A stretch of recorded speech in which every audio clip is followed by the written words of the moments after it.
ಮದ್ಯದಲ್ಲಿರುವ alcohol ಪ್ರಮಾಣದ ಆಧಾರದ ಮೇಲೆ ತೆರಿಗೆ ವಿಧಿಸುವ ಹೊಸ ವ್ಯವಸ್ಥೆ ಜಾರಿಗೆ ತರಲು ಸರ್ಕಾರ ಕರಡು ಅಧಿಸೂಚನೆ ಹೊರಡಿಸಿದೆ. ಕರ್ನಾಟಕದಲ್ಲಿ ಸಾಮಾನ್ಯ ಜನರು ಸೇವಿಸುವ ಮದ್ಯಗಳಾದ ವಿಸ್ಕಿ, ರಮ್, ಜಿನ್, ಬ್ರಾಂಡಿಗಳ ಗರಿಷ್ಠ ಚಿಲ್ಲರೆ ಬೆಲೆ ಶೀಘ್ರದಲ್ಲೇ ಕನಿಷ್ಠ 20% ಹೆಚ್ಚಾಗುವ ಸಾಧ್ಯತೆ ಇದೆ.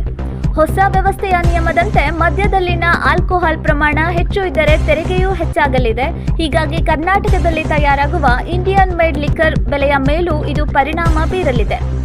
ಈಗಾಗಲೇ ಎಂಆರ್ಪಿ ಆಧಾರದ ಮೇಲೆ ವಿವಿಧ ಸ್ಲ್ಯಾಬ್ಗಳಲ್ಲಿ ಮದ್ಯ ಮಾರಾಟವಾಗುತ್ತಿದ್ದು, ಹೊಸ ವ್ಯವಸ್ಥೆ ಜಾರಿಯಾದಲ್ಲಿ ಕಡಿಮೆ ಆದಾಯದ ವರ್ಗದವರು ಬಳಸುವ ಮೊದಲ 4 ಸ್ಲ್ಯಾಬ್ಗಳ ಮದ್ಯ ಹೆಚ್ಚು ದುಬಾರಿಯಾಗಲಿದೆ. ಈ ವಿಭಾಗದ ಮದ್ಯಗಳಲ್ಲಿ ಸರಾಸರಿ ಆಲ್ಕೋಹಾಲ್ ಪ್ರಮಾಣ 42.8ರಷ್ಟಿದೆ. ಇವೇ 4 ಸ್ಲ್ಯಾಬ್ಗಳ ಒಟ್ಟು ಎಕ್ಸೈಸ್ ಆದಾಯದಲ್ಲಿ 80% ಪಾಲನ್ನು ಹೊಂದಿದ್ದು, ಕಳೆದ ವರ್ಷ 180 ಮಿಲಿ ಮದ್ಯದ ಬೆಲೆ 80ರಿಂದ 95 ರೂಪಾಯಿಗೆ ಏರಿಕೆಯಾಗಿತ್ತು. ಆದರೆ ಹೊಸ ತೆರಿಗೆ ವ್ಯವಸ್ಥೆಯ ನಂತರ 105ರಿಂದ 110 ರೂಪಾಯಿಗಳವರೆಗೆ ದರ ಏರಿಕೆಯಾಗಬಹುದು ಎನ್ನಲಾಗಿದೆ. ಸರ್ಕಾರವು 6 ದಶಕಗಳ ಹಳೆಯ ಮದ್ಯ ತೆರಿಗೆ ನೀತಿಯಲ್ಲಿ ತಿದ್ದುಪಡಿ ಮಾಡಲು ಶನಿವಾರ ಕರಡು ಅಧಿಸೂಚನೆ ಹೊರಡಿಸಿದ್ದು, ಇದು ಜಾರಿಯಾದಲ್ಲಿ ಆಲ್ಕೋಹಾಲ್ ಇನ್ ಬೆವರೇಜ್ ಆಧಾರಿತ ತೆರಿಗೆ ವ್ಯವಸ್ಥೆಯನ್ನು ಜಾರಿಗೆ ತಂದ ಮೊದಲ ರಾಜ್ಯವಾಗಿ ಕರ್ನಾಟಕ ಹೊರಹೊಮ್ಮಲಿದೆ.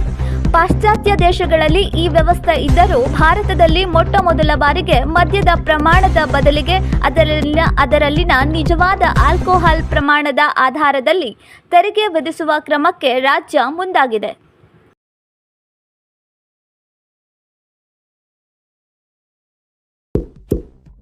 ಇಂತಹ ಇನ್ನಷ್ಟು ವಿಡಿಯೋಗಳಿಗಾಗಿ ಲೈಕ್ ಮಾಡಿ, ಫಾಲೋ ಮಾಡಿ, ಶೇರ್ ಮಾಡಿ.